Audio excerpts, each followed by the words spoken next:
प्यारे भाइयों बहनों, तो कैसे हैं आप लोग और कैसी चल रही है आपकी बोर्ड 2026 की तैयारी। तो मैं आशा करता हूं मेरे सभी प्यारे भाई बहन स्वस्थ होंगे, मस्त होंगे और अपनी 2026 बोर्ड एग्जामिनेशन में व्यस्त होंगे। तो आप सारे भाई बहनों का मैं स्वागत करता हूं, अभिनंदन करता हूं हमारी इस बेहतरीन केमिस्ट्री की क्लास में। और मेरे प्यारे भाई बहन, आज की क्लास में केवल वही प्रश्न कराऊंगा जो 2026 के सबसे वायरल क्वेश्चंस होंगे। तो आप बिल्कुल सही जगह पर हो। आपको ऐसे ऐसे क्वेश्चंस मैं कराऊंगा जो 2026 की बोर्ड परीक्षा में बिल्कुल छपने वाले हैं। और मेरे प्यारे भाई बहन, मैं आपको ऑब्जेक्टिव क्वेश्चन से लेकर सब्जेक्टिव क्वेश्चन सारे क्वेश्चंस कराऊंगा। बस अगर आप नए आए हैं चैनल पर तो मैं आपको बता दूं कि मेरा नाम दीपांशु राजपूत है और मैंने यूपी बोर्ड क्लास 12 में डिस्ट्रिक्ट टॉप किया। और आपको भी मेरा सपना है आप लोगों को टॉपर बनाना, आप लोगों को डिस्ट्रिक्ट टॉपर बनाना, आप लोगों को स्टेट टॉपर बनाना। तो उस सपने को पूरा करेंगे आप लोग। बस टॉपर नोट्स के साथ आपको पढ़ाई करनी पड़ेगी और टॉपर नोट्स मैं आपको दूंगा दिवाली के सरप्राइज में, और उसके साथ एक बहुत बड़ा पावरफुल धमाका मैं लेके आऊंगा। ठीक है, तो अभी के लिए मैं कर रहा हूं हमारी क्लास को शुरुआत। आइए डिस्कस करता हूं। क्वेश्चन हमसे क्या बोल रहा है। हमारा सबसे पहला नंबर जो क्वेश्चन है वो हमारा ऑब्जेक्टिव क्वेश्चन है। और ऑब्जेक्टिव क्वेश्चन केवल मैं वैसा लेके आया हूं जो 2026 में छपने के चांस हैं। बहुत कंसेप्चुअल क्वेश्चन है और ये हमारा प्रीवियस ईयर क्वेश्चन है। क्वेश्चन क्या बोल रहा है हमसे कि 180 ग्राम जल में मेरे पास क्या मुझे दिया गया है, मुझे दिया गया है यहां पर 180 ग्राम जल। मेरे पास क्या है, मेरे पास मुझे दिया गया है 180 ग्राम जल में मेरे पास पानी है। कितना पानी है? 180 ग्राम मेरे पास पानी है।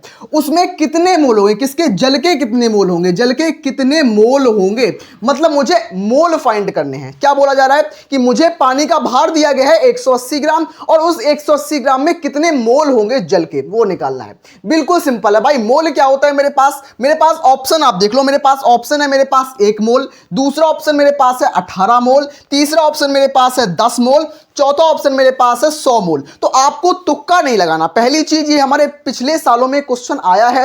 आपको सबसे पहली चीज, आपको तुक्का नहीं मारना, आपको क्वेश्चन को रटना नहीं है। बस अगर आप इस क्लास में आए हो, अगर आप मुझसे तैयारी कर रहे हो अपने कक्षा 12वीं की, तो मैं आपको बता दूं कि आपको केवल और केवल बिल्कुल आसान से आसान भाषा में सिखा दूंगा। मैं आपको रटना बिल्कुल नहीं पड़ेगा। तो इसमें क्या होगा, मोल क्या होता है मेरे पास? एन। मोल बराबर क्या होता है? एन। एन बराबर क्या होता है मेरे पास? भार बटे अणु भार। तो पानी का भार कितना हमें दिया गया है? कितना वेट है पानी का? 180 ग्राम वेट है मेरे पास पानी का। कितना है?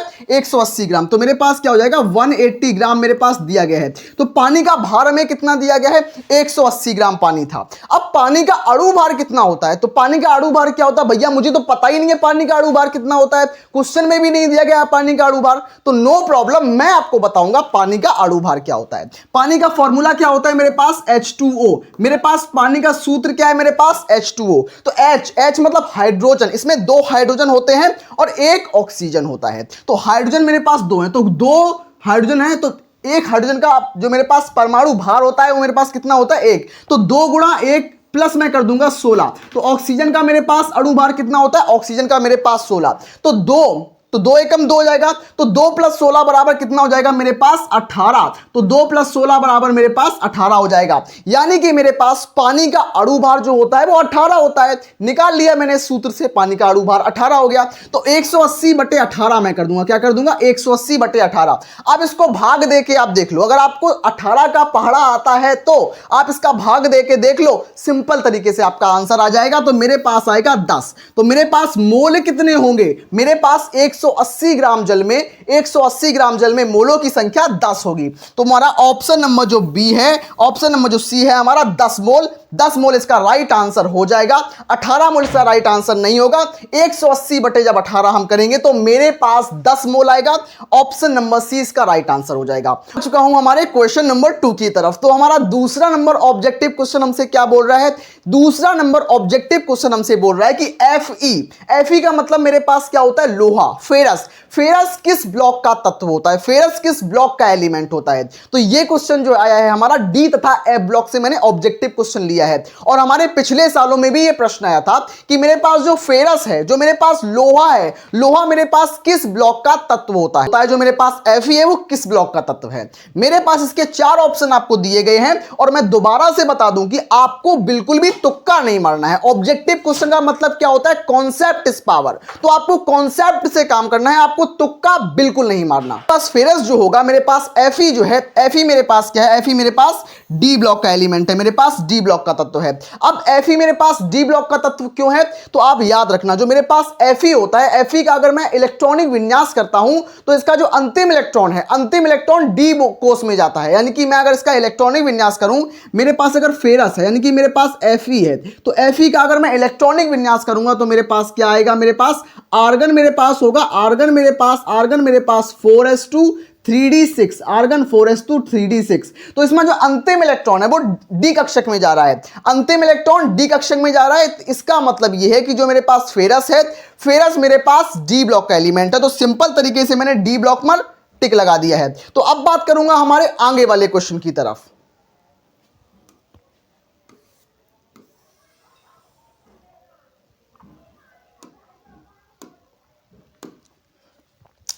तो अब मैं आ चुका हूं हमारे नेक्स्ट क्वेश्चन की तरफ। तो ये वाला क्वेश्चन हमसे क्या बोल रहा है कि लैंथेनॉइड्स की सामान्य ऑक्सीकरण अवस्था कैसी होती है। मतलब मेरे पास F ब्लॉक के तत्व होते हैं वो दो प्रकार के होते हैं। मेरे पास जो F ब्लॉक के एलिमेंट्स हैं, वो दो प्रकार के होते हैं। पहला मेरे पास क्या होता है, पहला मेरे पास होता है लैंथेनॉइड, पहला मेरे पास लैंथेनॉइड, और दूसरा मेरे पास क्या होता है, एक्टिनॉइड। तो वही इसमें बोला जा रहा है क्वेश्चन में कि मेरे पास लैंथेनॉइड की सामान्य ऑक्सीकरण अवस्था कैसी होती है। क्या लैंथेनॉइड +2 शो करता है, या लैंथेनॉइड +3 शो करता है, या मेरे पास लैंथेनॉइड +4 शो करता है, या मेरे पास लैंथेनॉइड +7 शो करता है। तो आपको इसका राइट आंसर पता होना चाहिए कि मेरे पास जो लैंथेनॉइड एलिमेंट्स होते हैं वो +3 ऑक्सीकरण अवस्था प्रदर्शित करते हैं। तो इसका राइट आंसर जो होगा मेरे पास ऑप्शन नंबर बी हो जाएगा कि लैंथेनॉइड की सामान्य ऑक्सीकरण अवस्था क्या होती है, +3 होती है। और ये क्वेश्चन बोर्ड एग्जाम्स में आया भी है। तो अब मैं बात करूंगा हमारे आगे वाले क्वेश्चन की तरफ, हमारा नेक्स्ट क्वेश्चन। और ये हमारा अगला वाला जो क्वेश्चन आया है वो हमारा वेग स्थिरांक से है, यानी कि हमारा रासायनिक बलगति जो हमारा चैप्टर है उस चैप्टर से लिया गया एक बेहतरीन धुआंधार न्यूमेरिकल है। तो आपको मैं मिक्सअप में क्वेश्चंस करा रहा हूं ताकि आप बोर्ड के लिए तैयार हो पाएं, और मिक्स में आपको तैयार करा रहा हूं ताकि बोर्ड एग्जाम्स के लिए आप अच्छे से प्रिपेयर हो जाएंगे। क्योंकि बोर्ड एग्जाम में कभी भी सीक्वेंस में क्वेश्चन नहीं आता। बोर्ड में क्या होता है कि पहले चैप्टर से क्वेश्चन आया, फिर 7वें से आ जाएगा, फिर 6वें से आएगा, या फिर दूसरे से आ जाएगा। मतलब कभी भी सीक्वेंस में क्वेश्चन पेपर नहीं बनता।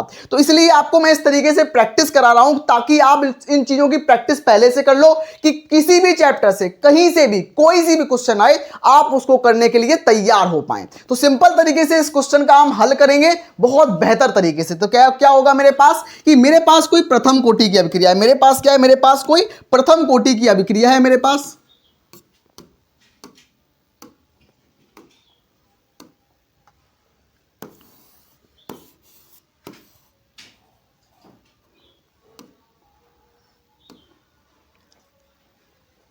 तो मेरे पास क्या बोला जा रहा है, मेरे पास है कोई प्रथम कोटि की अभिक्रिया। तो प्रथम कोटि की अभिक्रिया में 50 सेकंड में, मेरे पास क्या प्रथम कोटि अभिक्रिया में 50 सेकंड में एक पदार्थ की जो मात्रा है उसकी प्रारंभिक मात्रा की आधी रह जाती है। मतलब इसमें क्या बोला जा रहा है, मेरे पास ये मुझे T½ की वैल्यू दी गई है। क्वेश्चन मुझसे क्या बोल रहा है मुझे कि मेरे पास है कि प्रथम कोटि की अभिक्रिया में 50 सेकंड में एक पदार्थ की मात्रा जो है वो सांद्रता जो है वो प्राथमिक सांद्रता की आधी रह जाती है।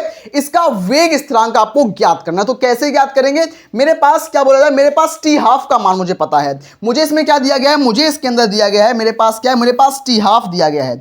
मेरे पास इसमें क्या है T½ तो T½ बराबर मेरे पास कितना है, मेरे पास T½ बराबर मेरे पास 50 है। तो T½ बराबर मेरे पास 50 है। मुझे क्या पता है, मुझे K का मान निकालना है। मुझे क्या निकालना है, मुझे वेग स्थिरांक की गणना करनी है, मुझे वेग स्थिरांक निकालना है। मेरे पास सूत्र क्या होता है, मेरे पास सूत्र क्या होता है, K बराबर क्या होता है 0.693 अपॉन T½ मेरे पास होता है। तो मेरे पास T½ का मान हमें पता है, हमें ये वैल्यू पता होती तो हमें K का मान निकालने में कोई परेशानी नहीं आएगी। हम कैसे निकालेंगे, हम क्या करेंगे, K बराबर क्या कर देंगे 0.693 मैं कर देता हूं यहां पर 0.693 अपॉन T½ तो T½ की जगह मैं क्या रखूंगा 50। तो T½ की जगह मैं 50 को रखूंगा। तो मेरे पास इसको कैलकुलेट करने पर जो मेरे पास आंसर आएगा वो मेरे पास क्या हो जाएगा, मेरे पास K का मान जो आएगा वो आएगा मेरे पास 1.38 × 10 की घात मेरे पास -2 वो भी सेकंड। वो भी सेकंड में। तो बिल्कुल सिंपल तरीके से, बहुत आसान से आसान तरीके से मैंने आपको सिखाया कि इस तरीके से आप इसकी गणना कर सकते हैं, किसकी, वेग स्थिरांक की गणना कर सकते हैं। तो अब मैं बात करूंगा हमारे नेक्स्ट क्वेश्चन की तरफ, करूंगा हमारा नेक्स्ट क्वेश्चन। और अगला क्वेश्चन क्या है, तो ये क्वेश्चन भी हमारा मोलरता के ऊपर है और ये क्वेश्चन भी हमारा न्यूमेरिकल काइंड ऑफ क्वेश्चंस है। तो आपको मैं भर भर के ऑब्जेक्टिव क्वेश्चंस कराऊंगा, मैं आपको भर भर के न्यूमेरिकल्स कराऊंगा, भर भर के डेफिनेशंस कराऊंगा, लेकिन उतनी ही कराऊंगा जितनी आपके बोर्ड एग्जामिनेशन के लिए सफिशिएंट है। मैं एक्स्ट्रा एक भी सिंगल चीज आपको बिल्कुल नहीं कराऊंगा, तो उसकी चिंता निश्चिंत रहो। यहां पर जितने टॉपिक्स मैं कराऊंगा सारे मोस्ट इंपॉर्टेंट टॉपिक्स होंगे और सारे बोर्ड 2026 की परीक्षा में छपने वाले टॉपिक्स होंगे। तो यहां पर एक क्वेश्चन हमसे क्या बोल रहा है मेरे पास, कि मेरे पास 450 मेरे पास ml जल है, मतलब मेरे पास पानी कितना है, तो मेरे पास जल जो है मेरे पास कितना है, मेरे पास इसका आयतन मेरे पास 450 है। तो मेरे पास v का मतलब क्या है, इसका आयतन। तो आयतन मुझे कितना दिया, 450 ml। तो मेरे पास आयतन जो है मेरे पास, वो मेरे पास 450 ml है। सिंपल तरीके से इसमें 9 ग्राम सोडियम हाइड्रोक्साइड को डालते हैं, 9 ग्राम साबुन को डाल दें। सोडियम हाइड्रोक्साइड का मतलब होता है जलीय क्षार या साबुन जिसको हम बोल देते हैं, तो वो मेरे पास सोडियम हाइड्रोक्साइड होता है। तो पानी के अंदर मैंने 9 ग्राम साबुन को डाल दिया, यानी कि मेरे पास WB जो मेरे पास होगा, जो मेरे पास विलेय का भार होगा, वो मेरे पास कितना होगा, वो मेरे पास 9 ग्राम होगा, मेरे पास 9 ग्राम होगा। उसके बाद मैंने क्या लिया है, मैंने साबुन को लिया है, मैंने सोडियम हाइड्रोक्साइड को लिया। तो सोडियम हाइड्रोक्साइड का मेरे पास अणु भार MB मेरे पास कितना होगा, मेरे पास सोडियम हाइड्रोक्साइड का अणु भार जो होता है मेरे पास 40 होता है, 40 होता है मेरे पास सोडियम हाइड्रोक्साइड का अणु भार। उसके बाद मेरे पास मोलरता हमें निकालनी, हमें कैपिटल एम फाइंड करनी है। हमें क्वेश्चन में मोलरता को निकालना है, मोलरता को निकालना है। तो बेहद आसान तरीके से मैं मोलरता निकालूंगा। कैसे, मेरे पास मोलरता या मोलैरिटी का सूत्र क्या होता है, तो मैंने आपको 1000 बार मोलरता का सूत्र बताया है। आप उस सूत्र को याद रखना और उसमें सिंपल सी कैलकुलेशन के द्वारा आप इस न्यूमेरिकल को सॉल्व कर पाएंगे। तो क्या मेरे पास है, मेरे पास फॉर्मूला होता है m इक्वल्स टू मेरे पास क्या होता है, WB, m इक्वल्स टू मेरे पास WB इंटू मेरे पास 1000 अपॉन मेरे पास क्या, अपॉन मेरे पास MB इंटू मेरे पास V। और V जो मैं आयतन ले रहा हूं वो आयतन हमेशा ml में होना चाहिए, वो मेरे पास मिलीलीटर में आयतन होना चाहिए। वो जो मैं आयतन लूंगा, जो मैं वॉल्यूम लूंगा, वो कभी भी लीटर में नहीं होगा। अगर मैं ऊपर 1000 से मल्टीप्लाई कर रहा हूं तो मेरे पास जो वॉल्यूम होगा वो मेरे पास ml में लूंगा, मैं मिलीलीटर में लूंगा, और मेरे पास वॉल्यूम मिलीलीटर में ही है, ml में ही है। तो अब इस फॉर्मूले में अपनी पूरी वैल्यू को मैं पुट करूंगा, अपने पूरे मान को निकालूंगा। और मान मैंने कहां से लाया, देखो कभी भी दुनिया में किसी भी केमिस्ट्री के कोई भी न्यूमेरिकल को आप सॉल्व करो तो आप केवल 3 चीजों पर ध्यान दो। सबसे पहली चीज, न्यूमेरिकल से घबराना नहीं है, मतलब न्यूमेरिकल को बहुत प्यार से देखना है। दूसरी चीज, क्वेश्चन में हमें क्या क्या दिया गया है, हमें कौन कौन सी वैल्यूज दी गई हैं और उन वैल्यू के आधार पर हमसे पूछा क्या गया है। तो इसमें हमें बहुत सारी चीजें दी गई हैं और उसके बाद हमसे मोलरता का मान पूछा गया है। तो सबसे पहले आप मोलरता का सूत्र लगाओ, मोलरता के सूत्र में सभी मान को रखो, कैलकुलेशन कर लो, आंसर आ जाएगा। और आंसर में आप मात्रक लिखना मत भूलना, अगर आपने मात्रक नहीं लिखा तो फ्री के नंबर चले जाएंगे और मुझे इस चीज का बड़ा अफसोस होगा। तो यहां पर मैं क्या करूंगा, मेरे पास मोलरता का सूत्र मेरे पास क्या होगा, मैंने आपको बता दिया मोलरता का सूत्र। अब इसमें क्या करूंगा, m बराबर क्या करूंगा, WB। तो WB मेरे पास कितना है, 9। तो WB मेरे पास 9 है, तो मैं क्या करूंगा, 9 गुणा मैं क्या करूंगा, 9 गुणा 1000, तो 9 इंटू मेरे पास 1000 हो जाएगा, अपॉन मेरे पास MB। तो MB क्या है मेरे पास, MB मेरे पास है विलेय का अणु भार। तो विलेय मेरे पास सोडियम हाइड्रोक्साइड है, इसका अणु भार मेरे पास MB मेरे पास 40 है। तो विलेय का अणु भार मेरे पास कितना है, मेरे पास 40 है विलेय का अणु भार, और गुणा मेरे पास आयतन V का मतलब वॉल्यूम, इसका आयतन कितना है, तो कितने पानी में मैं इसको घोल रहा हूं, तो मैं इसको 450 ml पानी में घोल रहा हूं। तो इसका जो आयतन हो जाएगा मेरे पास वो 450 हो जाएगा, मेरे पास 450 इसका आयतन हो जाएगा, सिंपल तरीके से। अब यहां पर केवल एक बेसिक सी कैलकुलेशन रह गई है जिसको कोई भी 6 क्लास का बच्चा भी सॉल्व कर पाएगा। यानी कि मैं इसको सॉल्व करके अगर आपको बताऊं तो मेरे पास क्या हो जाएगा, मेरे पास एक 0 से एक 0 जाएगा, इस 0 से मेरे पास ये 0 जाएगा, 9 एकम 9 हो जाएगा मेरे पास, 9 पना 45 मेरे पास 5 हो जाएगा मेरे पास। तो ऊपर मेरे पास क्या बचेगा, ऊपर मेरे पास क्या बचा, ऊपर मेरे पास 10 बचा, ऊपर मेरे पास 10 बचा, नीचे मेरे पास क्या बचा, नीचे मेरे पास 5 चौको 20, तो मेरे पास नीचे 20 बचा। सिंपल तरीके से अगर मैं इसको 0 से 0 को घटाऊंगा तो मेरे पास क्या आ जाएगा, मेरे पास आ जाएगा 0.5, इसका राइट आंसर हो जाएगा। तो इसका आंसर मेरे पास क्या आया, मैंने देखो बिल्कुल सिंपल तरीके से सॉल्व किया। मेरे पास 9 था, इधर मेरे पास 1000 था, मैंने यहां पर 40 किया, यहां पर मेरे पास 450, एक जीरो से एक जीरो कैंसिल, इस जीरो से ये जीरो कैंसिल, 9 एकम 9 हो गया मेरे पास, और 9 एकम 9, 9 पन्ना 45, तो 5 चौको 20 और ऊपर 10, तो मेरे पास 10/20 हो जाएगा, 10/20, यानी कि मेरे पास 0.5 इसका राइट आंसर हो जाएगा। तो मेरे प्यारे भाई बहन, आपको न्यूमेरिकल्स बहुत आसान तरीके से समझ में आ रहे होंगे और आप न्यूमेरिकल्स को सॉल्व भी कर पा रहे होंगे। और हाँ, लास्ट में इसकी यूनिट लिखना मत भूलना, आप मोल प्रति लीटर लिखो या इसमें आप कैपिटल एम बना दो, बस कैपिटल एम बना दो। इसका मतलब क्या है कि यहां पर मोलरता ही होता है, इसका मोलरता का मात्रक ही होता है ये। तो अब मैं बात करूंगा हमारे नेक्स्ट क्वेश्चन की तरफ। भाई बहन, अब मैंने आपको न्यूमेरिकल्स का डर खत्म किया, अभी मैंने आपको सबसे बेहतरीन, सबसे चुनिंदा न्यूमेरिकल्स कराए, लेकिन अब मैं आपको कराऊंगा हमारी कुछ बेहतरीन और डेफिनेशंस को कराऊंगा। और इसके मात्रक को भी लिखना आपको बिल्कुल नहीं भूलना है, आपको मात्रक भी तैयार रखना है सिंपल तरीके से। तो क्वेश्चन हमसे क्या बोल रहा है हमारा क्वेश्चन, कि मोलर चालकता की परिभाषा लिखिए व इसकी इकाई भी बताइए। तो मोलर चालकता क्या होती है?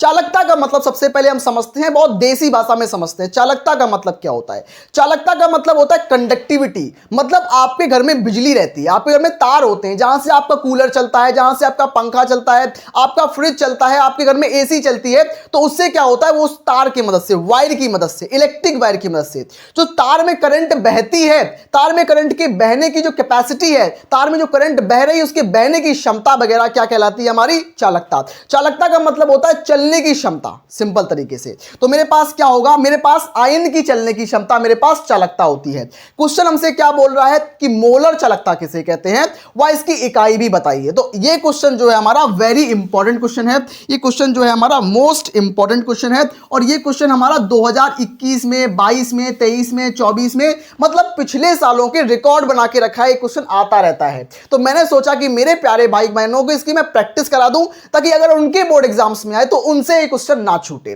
तो मैं आपको बता दूं, इसकी परिभाषा मैं आपको लिख के समझाता हूं। इसकी परिभाषा क्या होती है मेरे पास, किसकी, मेरे पास मोलर चालकता की परिभाषा क्या होती है। तो मैं इसकी परिभाषा आपको बताऊं, उससे पहले मैं आपको चित्र समझाऊंगा। मेरे पास यहां पर क्या है, मेरे पास ये क्या है, मेरे पास ये एक, मेरे पास क्या है, ये मेरे पास एक क्या है, मेरे पास, मैं आपको सबसे पहले ये स्पेस थोड़ा लेता हूं, उसके बाद आपको समझाता हूं। मेरे पास ये क्या है, मेरे पास एक कंटेनर है, मेरे पास ये एक पात्र है, और पात्र में मैंने क्या डाल दिया, मैंने जिंक के 2 रॉड डाल दिए, मैंने इसके अंदर जिंक के 2 रॉड डाल दिए हैं, मैंने जिंक के इसके अंदर 2 रॉड डाल दिए हैं सिंपल तरीके से। अब क्या हुआ इसके अंदर, अब मैंने इसके अंदर विलयन भर दिया है सिंपल तरीके से। अब जिंक के 2 पात्र डाल दिए, रॉड डाल दिए। अब जिंक से क्या होगा, जिंक से कुछ आयंस होंगे, जिंक की जगह आप कॉपर भी ले सकते हो, जिंक की जगह आप लोहा भी ले सकते हो, आप कुछ भी ले सकते हो, ये आपके ऊपर निर्भर करता है। जिंक चूंकि एक धातु होती है, तो धातु से क्या निकलेंगे, धातु से आयन निकलेंगे। अब इस धातु के अंदर आयन निकलेंगे, आयनों की चलने की क्षमता, आयनों के गमन करने की क्षमता, आयनों के घूमने की क्षमता क्या कहलाती है, हमारी चालकता कहलाती है। लेकिन इसमें मोलर चालकता का कॉन्सेप्ट आया है। तो मोलर चालकता क्या होती है, चालकता तो हमें समझ में आ गई कि मैं एक आयन हूं और मैं चल रहा हूं, मेरे चलने की क्षमता क्या कहलाती है, मेरी चालकता, कंडक्टिविटी। लेकिन अगर मोलर चालकता की बात करूं तो मेरे पास क्या होगा कि मैं विद्युत अपघट्ट का 1 मोल इसके अंदर डाल दूं, मेरे पास, मैं इसके अंदर क्या कर दूं, मैं 1 मोल इसके अंदर डाल दूं। मैं अगर इसके अंदर 1 मोल डाल दूं, किसका, सोडियम हाइड्रोक्साइड ले लिया मैंने, सोडियम हाइड्रोक्साइड मेरे पास ले लिया, या मैं NaCl लेता हूं, नमक ले लेता हूं, NaCl मेरे पास क्या है, नमक। तो मैं NaCl का अगर मैं इसके अंदर डाल देता हूं तो ये क्या है, मेरे पास विद्युत अपघट्ट। लेकिन शर्त यही है, मोलर चालकता की शर्त यही है कि इसके अंदर केवल 1 मोल डालने पर, 1 मोल डाला, 1 मोल इसमें मैंने नमक डाला, 1 मोल नमक डाल दिया, उसको घोल दिया, तो 1 मोल नमक डालने पर इस विलयन की चालकता, इसकी मोलर चालकता कहलाएगी सिंपल तरीके से।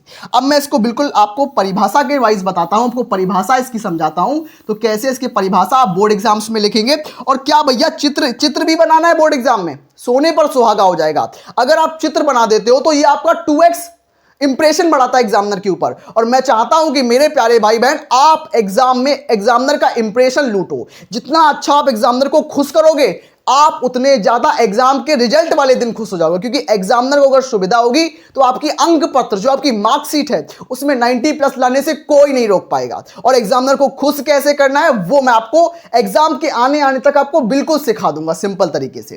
तो मेरे पास मोलर चालकता की परिभाषा क्या हो जाएगी, मैं क्या लिखूंगा यहां पर, मैं यहां पर बिल्कुल सिंपल तरीके से लिखूंगा। इसकी परिभाषा क्या होगी कि विद्युत अपघट्ट का क्या लिखेंगे, 1 लीटर विलयन में 1 लीटर मैं थोड़ा स्पेस को थोड़ा छोटा करता हूँ, उसके बाद मैं लिखना स्टार्ट करूँगा। हाँ, तो अब मैं क्या करूँगा कि 1 लीटर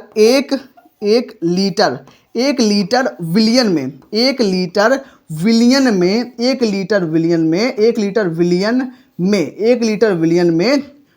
विलियन में विद्युत अपघट्ट का मतलब आप समझ रहे हो। विद्युत अपघट्ट का मतलब नमक, जो मैंने अभी आपको बताया था। नमक क्या होता है? नमक विद्युत अपघट्ट ही होता है। विद्युत अपघट्ट का मतलब जैसे कि NaCl मेरे पास था, NaCl। जब मैं NaCl में बिजली डालूंगा, इसका मैं इलेक्ट्रोलिसिस करूंगा, तो मेरे पास क्या होगा, ये Na प्लस में टूटेगा, प्लस मेरे पास क्या होगा, प्लस मेरे पास Cl माइनस में टूट जाएगा। मतलब ये दोनों जो NaCl थे, जो आपस में अपघटित हो जाएंगे। तो इस कॉन्सेप्ट को मैं बोलता हूं विद्युत अपघटन। और जिस पदार्थ का विद्युत अपघटन होता है उसको मैं विद्युत अपघट्य बोलता हूं। तो सिंपल तरीके से एक एक कॉन्सेप्ट, एक एक कीवर्ड को आपको तैयार रखना है सिंपल तरीके से। तो मेरे पास क्या हो जाएगा, मेरे पास हो जाएगा इसका कि 1 लीटर विलियन में विद्युत अपघट्य का, विद्युत अपघट्य, मेरे पास विद्युत अपघट्य का मतलब नमक। तो विद्युत अपघट्य का 1 मोल घोलने पर, विद्युत अपघट्य का 1 मोल घोलने पर, उस विलियन के अंदर 1 मोल घोलने पर विलियन की चालकता, मतलब मेरे पास वो पानी था, नमक का पानी था, लेकिन नमक मैंने केवल 1 मोल नमक लिया और डाल दिया, घोल दिया उसको। उस सिचुएशन में उस पात्र की जो चालकता होगी उसको हम बोलेंगे मोलर चालकता, सिंपल तरीके से। तो मेरे पास क्या है, मेरे पास यही मेरे पास होगा। मेरे पास कंसेप्चुअली मैं आपको बताऊं तो मेरे पास क्या हो जाएगा, मेरे पास होगा, हाँ तो मैं अभी बता रहा हूं आपको। तो मेरे पास क्या होगा, 1 मोल घोलने पर विलियन की चालकता, विलियन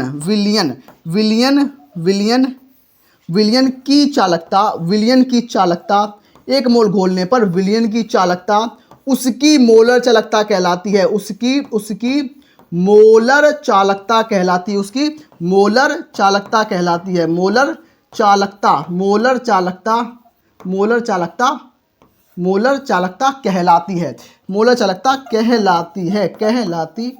कहलाती है। तो इसी चीज को हम बोलते हैं मोलर चालकता। और हाँ, मोलर चालकता का इसमें मात्रक भी पूछा गया है, लेकिन मात्रक बताने से पहले मैं इसका आपको सूत्र बताता हूं, क्योंकि मोलर चालकता से अगर क्वेश्चन आएगा तो परिभाषा आएगी उसकी, या फिर यहां से न्यूमेरिकल भी आएगा। कभी कभी न्यूमेरिकल भी बनता है। मैं आपको पहले ही आगाह कर दूं कि भैया यहां से न्यूमेरिकल भी आता है, तो बिल्कुल यहां से न्यूमेरिकल भी आता है। और कैसा न्यूमेरिकल आएगा, बहुत आसान आएगा, बस फॉर्मूला आपको तैयार रखना है, फॉर्मूला बेस्ड न्यूमेरिकल आएगा। तो कैसा आपको आएगा मैं आपको बता देता हूं सिंपल तरीके से। तो आपको मोलर चालकता में क्या लिखना है, आपको डेफिनेशन लिखनी है, उसके बाद इसका सूत्र आपको याद रखना है। क्या है मेरे पास, लैम्डा एम इक्वल्स टू मेरे पास क्या होगा, कप्पा गुणा 1000। तो मेरे पास कप्पा गुणा 1000 अपॉन मोलरता। तो ये मेरे पास इसका सूत्र है। मेरे पास सूत्र इसका क्या है कि लैम्डा एम का मतलब मोलर चालकता बराबर क्या है मेरे पास, कप्पा इंटू 1000 अपॉन मोलरता। तो ये मेरे पास इसका सूत्र है, सिंपल तरीके से याद रखना। इसको कहीं कॉपी पर नोट डाउन कर लो।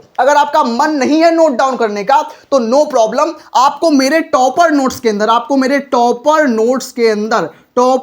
के अंदर ये सारे फॉर्मूला मिल जाएंगे। तो टॉपर नोट्स के अंदर पूरी केमिस्ट्री के जितने भी इंपॉर्टेंट फॉर्मूलाज हैं, जितनी भी इंपॉर्टेंट रिएक्शंस हैं, जितनी भी इंपॉर्टेंट डेफिनेशंस हैं, और जितने भी आने वाले और छपने वाले क्वेश्चंस हैं, सारे मैंने इंक्लूड कर दिए हैं। खाली अगर आप टॉपर नोट्स को भी पढ़ लोगे तो आपके 95% मार्क्स लाने से कोई भी नहीं रोक पाएगा। तो ये सारी फैसिलिटीज मैंने उन नोट्स के अंदर डाल दी है, तो आपको घबराने की, स्ट्रेस में रहने की कोई आवश्यकता नहीं है। ठीक है, तो ये आपने किया अभी तक। और उसके बाद इसका मात्रक भी आप रखना। मात्रक मेरे पास क्या होता है, मैं मात्रक भी बता दूं। मेरे पास मात्रक इसका क्या हो जाएगा, मेरे पास की यूनिट क्या होती है, सिंपल तरीके से मेरे पास की यूनिट होती है Simon centimetre square mole inverse. तो मेरे पास इसकी यूनिट क्या होती है, Simon centimetre square mole inverse. तो सिंपल तरीके से आपने पूरा कॉन्सेप्ट जाना कि मोल चालकता क्या होती है, इसकी परिभाषा और इसका चित्र कंपलसरी। अगर आप चित्र बना दोगे ना, एग्जामिनर खुश हो जाएगा। तो अब मैं बात करूंगा हमारे आगे वाले बेहतरीन क्वेश्चन की तरफ।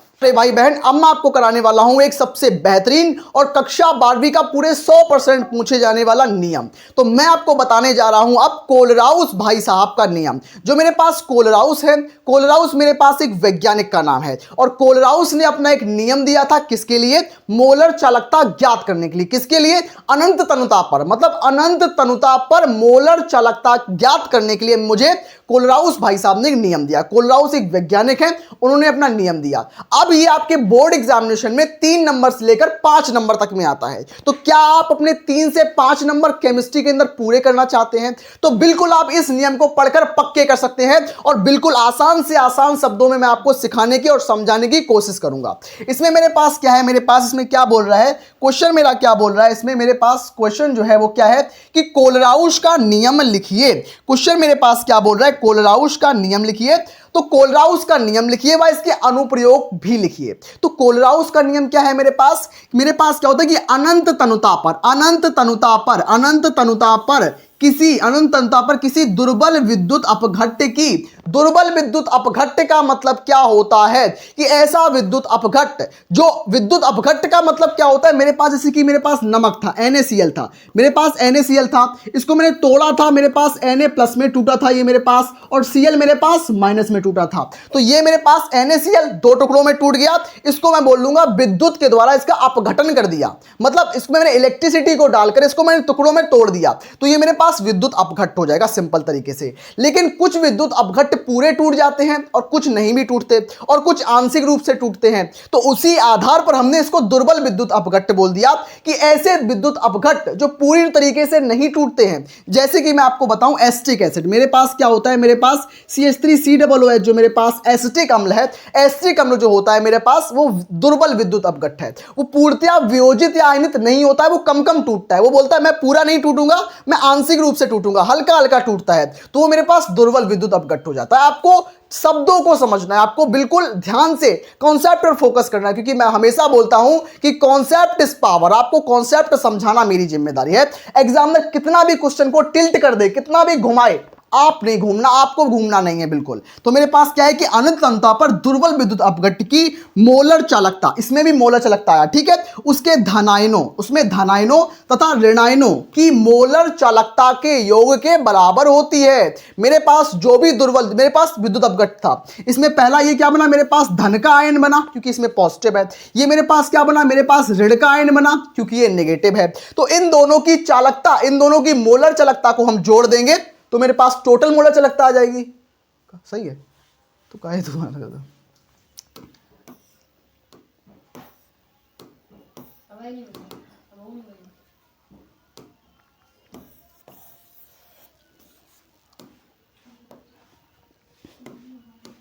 यानी कि मैं अगर आपको बताऊं कि मेरे पास क्या होगा, मेरे पास लैम्डा एम इन्फिनिटी, जो मेरे पास लैम्डा एम होता है, लैम्डा एम का मतलब क्या होता है? मोलर चालकता। तो लैम्डा एम का मतलब मोलर चालकता। लैम्डा एम इन्फिनिटी, इन्फिनिटी मैंने क्यों लगाया? तो लैम्डा एम इन्फिनिटी बराबर मेरे पास क्या हो जाएगा? लैम्डा एम इन्फिनिटी प्लस, मेरे पास lambda m infinity plus plus मेरे पास क्या हो जाएगा? प्लस मेरे पास होगा लैम्डा एम इन्फिनिटी माइनस। इसका मतलब क्या है? मेरे पास धनायन की मोलर चालकता व मेरे पास ऋण आयन की मोलर चालकता, मेरे पास जो पॉजिटिव आयन है और जो मेरे पास नेगेटिव आयन है, इन दोनों की चालकता को, इन दोनों की मोलर कंडक्टिविटी को अगर मैं जोड़ दूंगा तो मेरे पास टोटल मोलर चालकता ज्ञात हो जाएगी। और यही नियम जो था वो पूरा 3 नंबर में आता है। और क्या नियम है ये? यही नियम हमारे कोलराउस जी का नियम है कि अनंत तनुता पर, अनंत, इसका मतलब अनंत होता है, अनंत, तो अनंत तनुता पर किसी दुर्बल विद्युत अपघट्ट की मोलर चालकता उसके धनायनों की, मतलब पॉजिटिव आयन धनायन तथा ऋणायन, मेरे पास नेगेटिव आयन ऋणायन की मोलर चालकता के योग के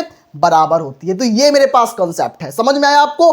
क्वेश्चन यहां पर खत्म नहीं हुआ। क्वेश्चन हमसे क्या बोल रहा है? इसके अनुप्रयोग भी लिखिए। तो क्वेश्चन हमसे क्या बोल रहा है कि मोलर चालकता तो मैंने ज्ञात कर ली इस नियम से, लेकिन इस नियम का यूज कहां पर होता है? इसके एप्लीकेशंस आप बताओ, कहां कहां पर इसका नियम का यूज करते हैं? तो यूज तो हम आसान तरीके से बता देंगे। मेरे पास इसके नियम, मेरे पास इसको मैं डिस्कस करने जा रहा हूं, किसके? कोलराउस भाई साहब के। अगर आप अनुप्रयोग और इसका पूरा नियम तैयार रखते हैं तो पूरे 5 नंबर कोई आपके नहीं मेट पाएगा, पूरे 5 के 5 नंबर आपको मिलने वाले हैं। तो इसका पहला अनुप्रयोग क्या है, इसका पहला जो उपयोग मेरे पास क्या होता है, इसका पहला उपयोग मेरे पास क्या है, पहला अनुप्रयोग इसका क्या है मेरे पास, कि मेरे पास मोलर चालकता ज्ञात करने में, पहला मेरे पास क्या है कि दुर्बल विद्युत अपघट्य मेरे पास मोलर चालकता ज्ञात करने में, मोलर चालकता की गणना करने में, मोलर चालकता की गणना करने में, मोलर चालकता की गणना करने में, मतलब उसको ज्ञात करने में, गणना करने में।